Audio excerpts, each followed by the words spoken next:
With head coach Ryan Craig, coach, points in 8 of the last 9 for this group. You've often talked about how important 5-on-5 play is, and by my count, your group is plus 12 at 5-on-5 this season.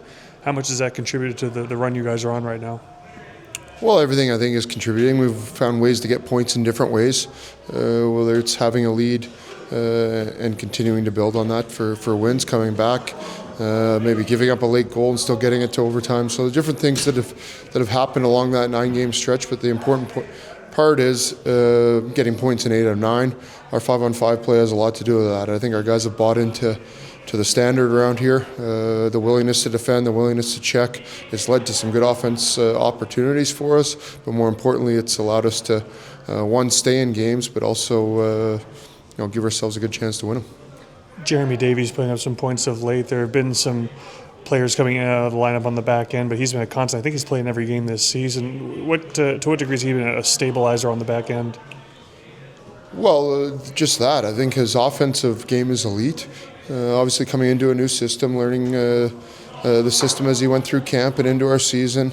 Unfortunately, him and Cormier aren't together right now with Corms being out of the lineup, but he's done a good job with the partners he's had lately. He stepped up with as guys have gotten called up or been out. Like you said, the stabilizing presence for us on the back end, a guy we use in all situations, and it's been a driver for our team.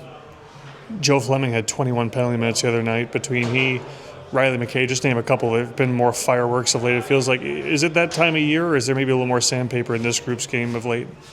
Well, we're into the new year. You're almost at the halfway point of the season. You're starting to see the same teams over and over. Not that we didn't in the first bit with Bakersfield and San Diego, but you're starting to see this. Teams are starting to know each other fairly well around our division. We always play a lot of back-to-backs against the same team. So I think it's that time of year. There's people that sometimes get a little bit ornery. You stand up for each other. You stick together. We've seen that with obviously those two guys that you mentioned, but just our whole team in general.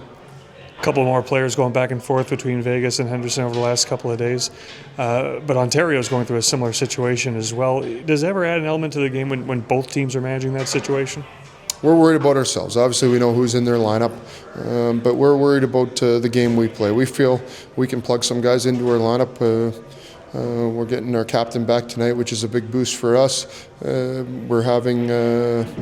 have the ability to continue to play our game, and when we say that, like I talked about defending and checking and those standards with no matter who's in the lineup. And we've seen that here as we've gone through it. Battling some injuries. Hopefully health is on the way, but we will just continue to push forward and like you said, try to continue to get points. Thanks, Coach. Thank you. With Sloan Stanick. Sloan, on Wednesday morning you were named to the ECHL All-Star team, and on Wednesday night you scored your first AHL goal. That's a pretty good day. Yeah, it was obviously exciting for my family and I, and definitely enjoyed the day, and happy to get my first goal and obviously get the recognition for ECHL All-Star. How was it? Of course, you played with the Silver Knights last season, but your first AHL action this year was Wednesday. How excited were you to get the call up and get an opportunity to get in the lineup? Yeah, it's been great since the opportunity to come up here. It's obviously a different league up here, but it's a lot of fun and just kind of test myself each night, and it's been a lot of fun so far. You've had a great run since you turned pro last year. You were the ECHL Rookie of the Year, again, accolades this season. How do you feel in the couple of AHL looks that you've gotten, how your game translates from ECHL to AHL? What are the differences? Yeah, obviously this year coming in a bit more mature, kind of knowing how the ropes and everything, and just trying to play my game, but just faster pace, not as much time, just making sure I make plays quick and know what my next play is before I have the puck. It's always interesting for young players when you join the team, when you get called up, you're jumping into the situation that team is in, and right now it's a team that has points in 8 of the last 9 and playing well. What vibe do you get from this group of how everyone's feeling about their game right now? Yeah, it's a very excited group, very optimistic group every night, coming in believing we can win, and it's definitely exciting to be a part of right now.